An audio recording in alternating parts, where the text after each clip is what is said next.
Welcome to the Himalayas, the majestic and mythical mountains that tower above our planet, an unforgiving place where only the strongest spirits survive, from the immovable yak to the unwavering mountain people of Nepal. This is a region that I have dreamed of visiting for my entire life, and now one where I find myself at its doorstep.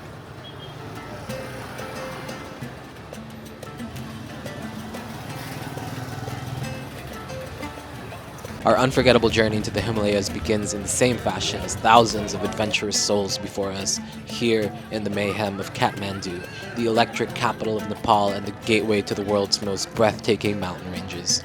This city is as mesmerizing as it is suffocating, as tranquil as it is chaotic, a city of contrasts possessing a charm and character unlike any other place I've been to. The wooden temples that careen over narrow streets, the majestic stupas overlooking the city, prayer flags in abundance flapping around in the wind, Kathmandu is nothing short of surreal. Throw in the alluring smells of street food hawkers around every corner, the cacophony of its bumper-to-bumper traffic, the pinpoint focus required to dodge those speeding motorbikes and squeaking rickshaws, and one can begin to imagine the sensory overload that is Kathmandu. Trust me, it is nothing short of a spiritual experience to simply exist in the city straight out of legends and myths. And here we find ourselves under the Syabru Stupa's watchful Buddha eyes in preparation for a 10-day escape into the Himalayas to take on the Langtang Valley Trek. Successful day of running around Kathmandu in preparation for the Langtang Trek. We have picked up everything we needed. We're doing this one independently as opposed to with a guide and porter, so we needed to rent or buy all of our own gear, but luckily Kathmandu is heaven for outdoor gear. I just picked up this down jacket for about $25, and then all the rentals were quite affordable. We spent a grand total of maybe $30 for 10 days of renting 2 sleeping bags, 2 pairs of trekking poles, 2 pairs of crampons, a down jacket. Then I bought this, a pair of trekking pants. It is gonna be pretty much winter by the time we get there, and already it's below freezing at night, so warm gear, super essential. Now comes the process of squeezing everything into our bags. Luckily the hotel is letting us leave our smaller bags here, and then we'll pick them up in Kathmandu. But once more, I'm strapping the 60-liter on and heading off into the wilderness for about 8-9 days. It's nice that we'll be sleeping at tea houses, so it's not essential to bring a tent or a sleeping mat or anything like that, just a sleeping bag for the cold, all the clothing that you'll need, a few snacks, but we'll be eating good at the tea houses. If it's anything like Mardi Himal or Poon Hill or the very small glimpse that we got of Manaslu, we will be eating a lot of dal bhat, and it will fuel us for the entire 10 days in Langtang Valley.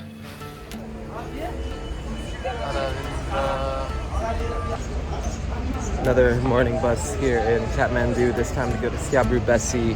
We gotta take the local bus because we ain't got any sponsors for the nice jeeps, but we're cruising, we're used to this now.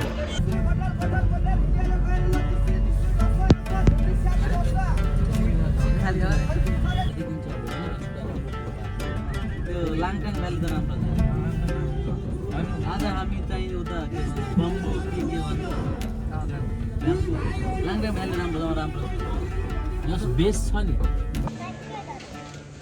Chai stops on the road with my client from USA, first client. Breakfast time on the way to Syabru Besi. On that dal bhat flow early this morning.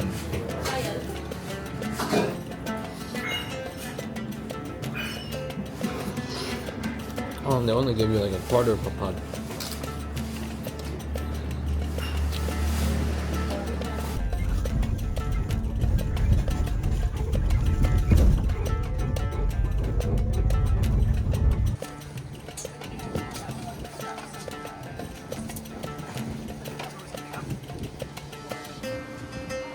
Made it off the bus and to our guest house here in Syabru Besi. A lot faster of a journey than we expected. If you take the bus, it goes along the highway, which could take up to 8 or 9 hours, whereas we took one of the little mini buses that just cut a good 2 hours off the journey.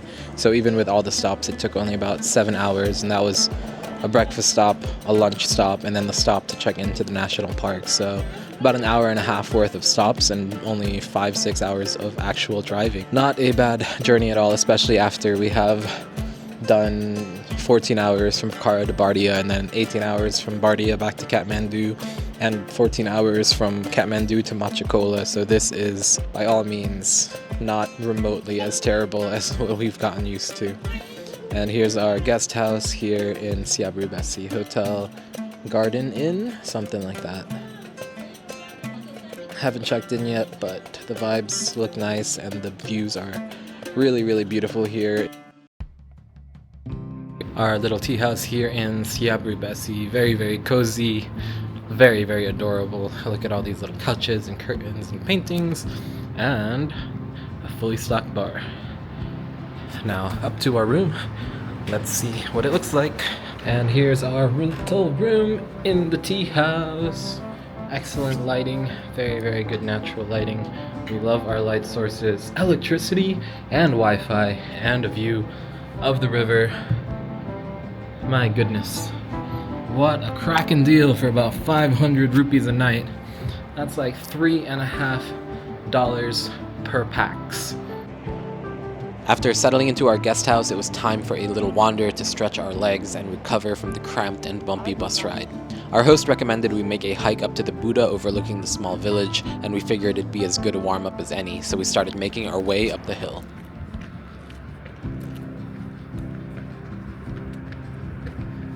One of the biggest reasons we chose to do the Langtang Valley Trek was for the rich Tibetan and Tamang heritage of the region, providing a bit of cultural immersion on top of the breathtaking views, of course. Our journey through the Langtang Valley would feature no shortage of intricate mani walls, impressive stupas, prayer wheels, and meeting countless friendly villagers, from yak farmers to cheesemakers. Nepal has enchanted me with its many cultures so far, and especially its kind and welcoming people across dozens of ethnic groups, as warm and comforting as the masala teas that we start every day with.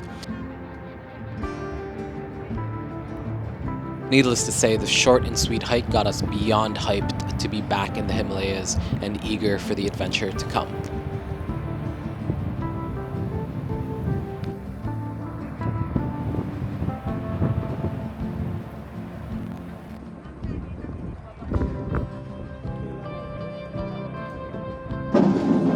Cute little bakery here in Syabru Besi called La Strada. Getting some baked goods and coffee to round out our little calm before the storm. Not really that calm, it was still a harrowing bus ride, but like I said, we've gotten used to it, so it felt like easy breezy, smooth sailing. And now did a little hike up to Buddha, and now it's time for coffee and a brownie or cinnamon roll. Okay, let's start.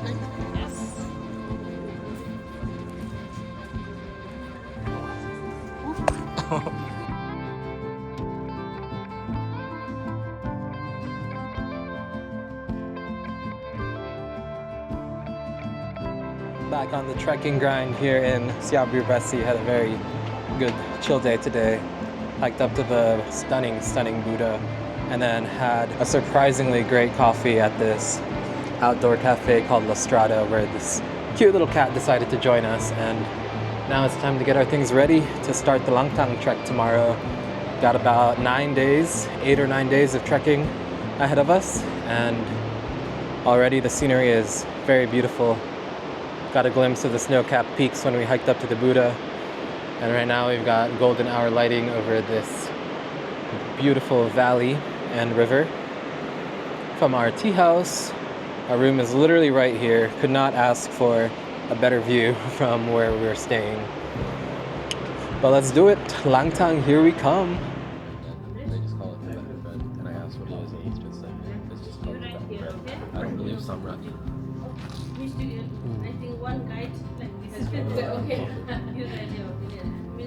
Kicking things off with morning coffee here in Syabru Besi, right before hiking the Langtang Valley Trek. This is our first day on the trail officially, and we will see how we fare carrying 15-20 kgs on our back. It'll definitely be much different than the earlier treks we've done in Nepal, where we had a guide and porter. This one will be sorting everything out on our own. Starting off with Nice early morning weather, very chilly already. It's almost December, which is close to winter. The days are getting shorter, so this will definitely be, a tougher trek than what we've done a month ago, but fingers crossed for the best. All right, officially underway on the Langtang Trek. Day 1, time check, 8:07. About to veer off into the valley where we start our walk along the river to our final destination of the day, Lama Hotel. Let's get it.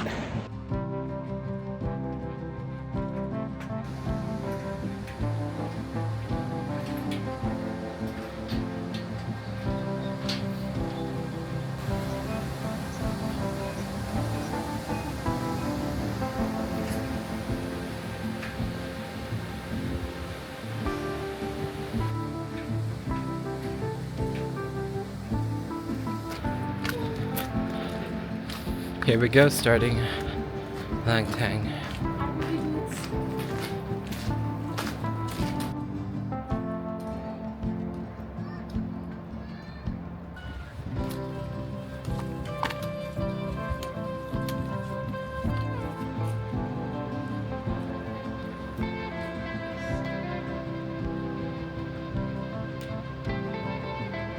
There's a shop. Oh, a dog! Cute dog. Namaste.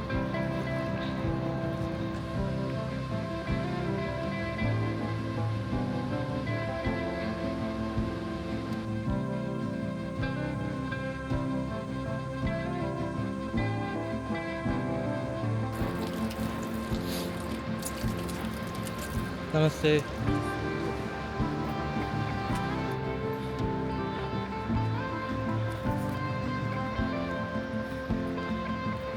Over here is a teepee made out of plastic. Wow. Look at all these mushrooms. We got the Bob Marley guest house. And it's a punky reggae party. Let's go!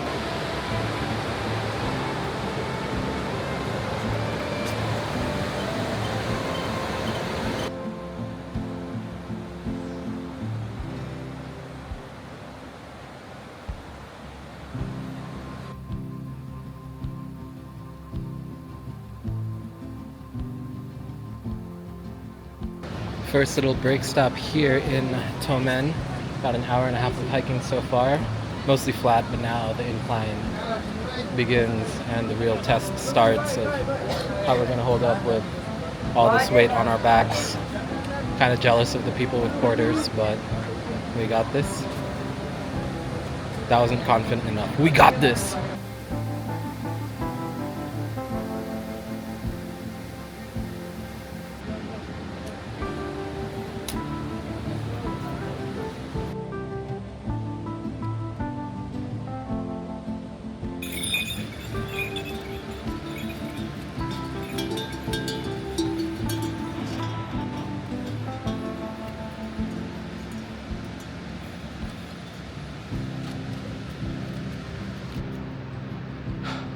Next stop, about 20-30 minutes up the trail. A couple guest houses here at Pahiro. Incline has been okay so far. Only about 150 meters up, but yeah, it's gonna be tough. But chugging along.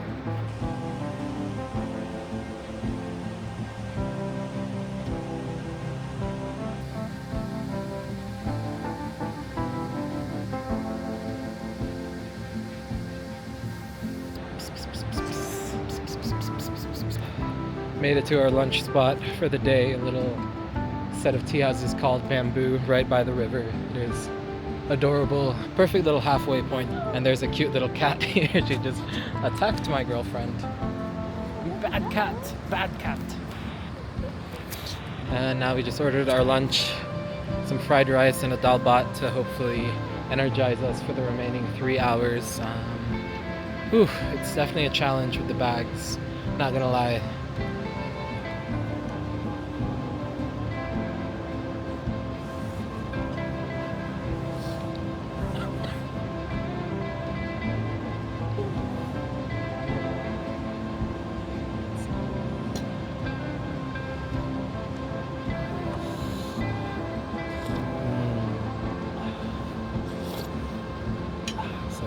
Favorite thing about Dalbat is just everything is unlimited. Like I already scarfed down my entire plate, and then she just came back and refilled it, perhaps even more. I don't know where to aim.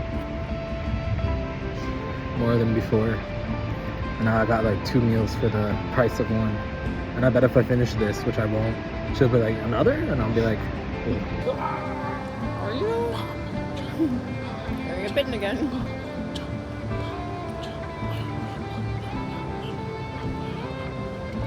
Long! It's so long!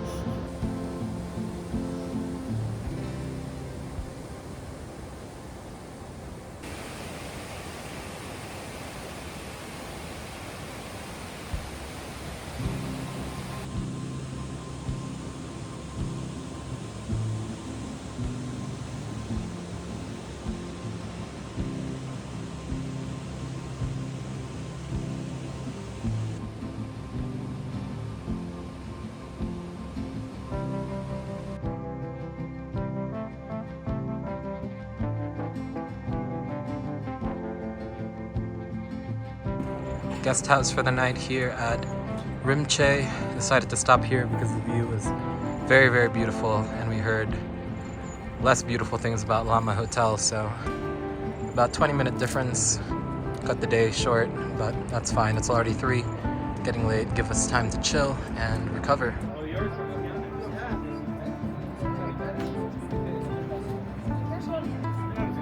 Cozy little digs here in Rimche.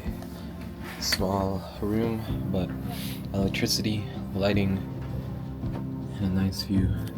After about 7 hours of hiking and well over 1,000 meters of elevation gain, we made our home in a cozy tea house in Rimche. Although we fell short of our intended destination, after sipping on a chai and soaking in the views, we decided we were perfectly content to plop down here and called it a day. That's the beauty of doing these hikes independently, is that you simply just decide when and where you go. And the freedom to do this is well worth the added weight on our backs. The highlight of this place, besides the views, good chai, and hot shower, was stumbling upon this 3-string Tibetan instrument called the drumnyen, one of the most beautiful instruments I have ever seen. I just had to give it a go.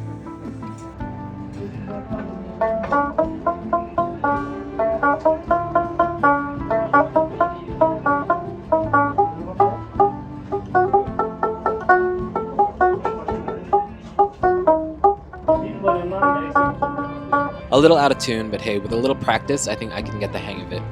I had the presence of mind to hang it back up as our fellow trekkers started pouring into the dining room for our warm plates of dalbat, momo, and curries. Instant noodles. That's what it said. It looks like bun.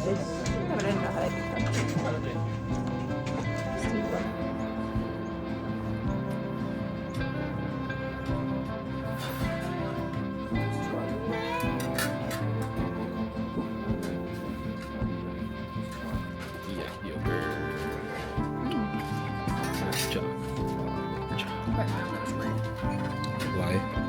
You thought it'd be sweet?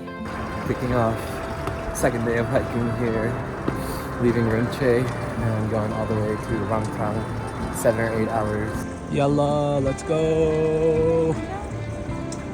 Pulling up to Lama Hotel, first stop of the day.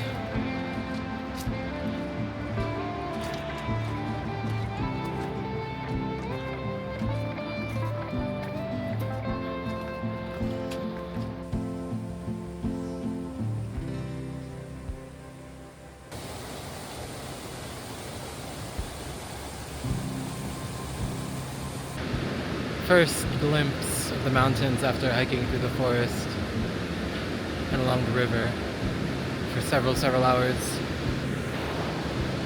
Look at her. She is stunning. Mountain is so bright, you can't see it at all. Even when you focus, you can barely make out the detail. Oh, that kind of works.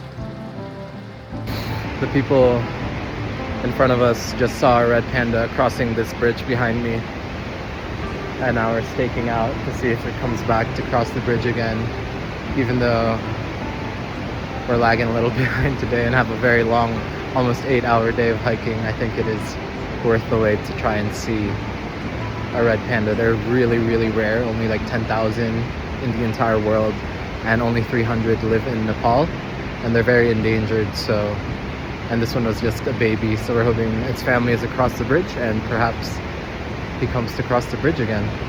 It reminds me so much of Bardia when we're just waiting for tigers to cross the rivers all the time.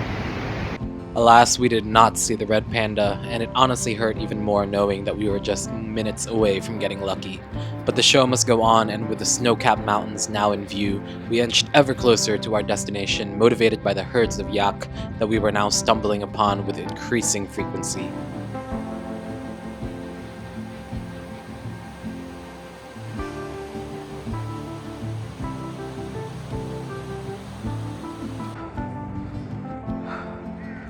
Quick check-in here. Check our permits and all that stuff.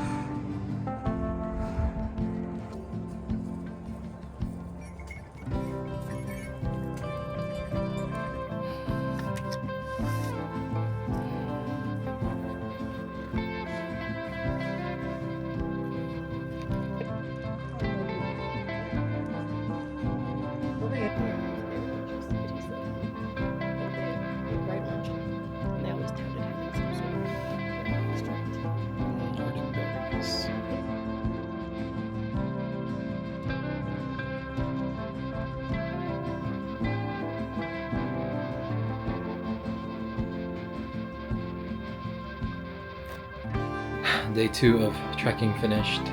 Didn't make it to Langtang. Legs gave up again like 30 minutes before. So now we're here in a small strip of guest houses called Gumba. But, you know, we sat down planning to continue to Langtang, but then the owner of the guest house was like, we'll give you the room for free, give you free Wi-Fi, there's charging and electricity. So really very persuasive, an incredible deal. And here's the rooms. It's a very new guest house, and honestly one of the cozier places that we have stayed. Very bare bones, but you can't expect too much when you're this high up in the mountains. It even has an ensuite, which is amazing because last night we didn't have one, and even going to the bathroom in the middle of the night when it is as cold as it is now in late November in the mountains of Nepal. It's a task for sure. We'll make it to Langtang early tomorrow and do a bit of bakery hopping, see the city. And tomorrow would have been a 3-hour day if we ended up in Langtang tonight. So adding an extra 45 minutes really isn't that big of a deal. We'll have breakfast here, continue to Langtang, hop to some bakeries, see the earthquake memorial, because Langtang is the village that was probably hit the hardest by the 2015 earthquake. Whole town completely destroyed, so everyone recommends staying in Langtang because pretty much the entire town is new, everything is newly built. Right now it's off to the hot shower and then hopefully a big meal because today is Thanksgiving, so we should celebrate somehow with a fat meal, probably dal bhat, but I'm actually ready for it today, so let's get it. And in this cozy tea house is where we leave off for now. The Langtang Valley Trek is a marathon, not a sprint, and it would be doing a disservice to its magnificence to try to squeeze this adventure all in just one video. Even now, considering this journey took 10 days, with many of those days packing 8 or more hours of hiking and adventure, you're only getting a glimpse of what to expect. Where we ended up today. This is truly something that you have to experience yourself, and a YouTube video could never do it justice. Regardless, thank you all for tuning into the channel. Dhanyavad or Tashidolek to any Nepalis out there. Thank you for welcoming me into your country. Do not forget to toss over a like, a comment, and be sure to subscribe so you can tag along for the rest of the journey and much more from Nepal and across the world. Stay tuned for the next part of this unforgettable experience. See you all on the next video.